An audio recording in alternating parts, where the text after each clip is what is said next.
If your Dyson vacuum is pulsing, there are several possible reasons for this issue.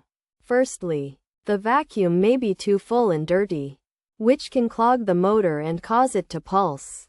To fix this, empty the dust basket and shake it thoroughly to remove all the dirt. Another possible cause is blockages in the vacuum tube. To address this, remove the tube and carefully inspect it for clogs or debris, ensuring the flap is also clear and free from any blockage. If a blockage is found, it can be removed using a narrow stick or wire. A clogged filter can also cause the pulsing issue. To diagnose this, detach the filter from the vacuum cleaner and check if the pulsing stops.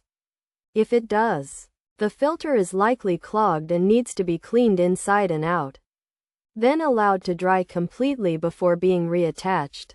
Alternatively, the filter can be replaced. Additionally, a worn-out or dead battery can cause the pulsing problem. To fix this, ensure the battery has a charge, and if it's worn out, replace it with a new one. By checking and addressing these common issues, you should be able to resolve the pulsing problem with your Dyson vacuum.